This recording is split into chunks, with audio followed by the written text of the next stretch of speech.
Hi, boys and girls. Today I'm going to be showing you a little bit about our data binder for this year. So this is my data binder. It's going to be similar to yours. Yours is going to be in a different binder than mine, obviously. When you open up your data binder, parents, you should see some tabs labeled. We don't have all of our tabs labeled just quite yet, but we do have 5 sections labeled. Within the data binder, you're going to find reflections, spelling, wonders, math quizzes, and what is a math tests. So when your student brings your data binder home, we have practiced what I want them to say to you and the purpose of the data binder. So what we really want to do is I want the students to understand that they're going to have successes and failures, but we also have a plan in place on how to be better.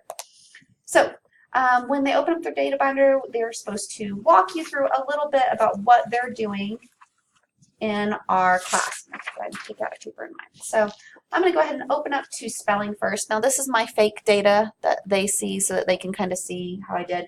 So they're going to walk you through their test scores. This is my spelling tests. Why do I notice this difference? Was it because I had baseball practice? Did I not study as hard? Were the words harder? Then they're going to walk you into wonders. And with their wonders assessment, each week, you see them labeled down at the bottom. There's a V, C, and S. And this is vocabulary, comprehension, and skill for each week. And the skill is those skills that we've been working on for that week. Comprehension will be the comprehension questions over the story.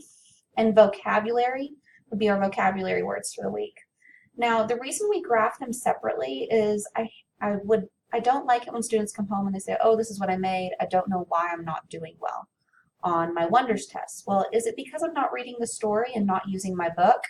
Am I understanding the skills that I'm learning this week? Am I not studying my vocabulary words? So we can pinpoint which area of wonders we want to really focus on to get better at. And your student should be able to talk you through, I feel really good about this grade. I need to work on this grade. So again, that's vocabulary, comprehension, and skill for each week. The next section they're going to see is math quizzes. We've only had one math quiz so far. There's only 5 questions on a math test, on this week's math quiz. So if they missed one, they got an 80. Please take some time and they should go through it with you again, and they should lead and say, this is my math quiz, this is what I made on it, I didn't understand this question, or I see what I did wrong on this. Now the purpose of keeping our data is, a big part of it is the reflection, because a big part of 4th grade is learning to self-evaluate. So in their reflections, they're going to talk about each week. This week, I felt like I did well in my math quiz. So I have an updated one right here. So they'll have today's date. I feel like I did well in, and they're going to tell you what they felt like they did well in. I know this because, and they go back to that data. I know I did well in this because of my data. I also studied really hard, or I spent extra time going over those questions. The next thing that they're going to talk about is ways they need to improve, or areas they need to improve in. And they'll write that in. I can do this by, this is our plan of action. What am I going to do to make this better? And then they'll have a goal for the week. It may be, I want to do better on my math quiz next time, or I want to score 5 points higher on or 4 points higher on my spelling test. So if they get one more word right.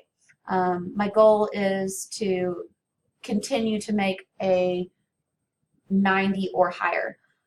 I'm not crazy about the goals that are just 100% all the time, because I don't want a student to say, well, I made a 40, so my goal is to make 100 next week. We talk about setting realistic goals, so I work on writing those goals with them. Go over your goal with your student. The most important part that I want you to see today is the parent note. This is not a note to me. This is a note to encourage your student. Way to go! You did awesome this week. Keep up the hard work, or let's be sure to study your spelling words extra hard this next week. This is a great place for them to reflect on, this is my goal, this is why I'm doing it, this is how I'm going to do it, and then just get that little bit of encouragement from somebody they know is still on their team and working with them. So each week we'll graph our progress, and it's really exciting to see students reflect on their data, and just be excited about that growth each week, or to see why did I not do so well this week. So we'll continue to reflect on this. Just wanted to give you a heads up about data binders coming home and a little bit about what they're about. Have a great day, and may the 4th be with you.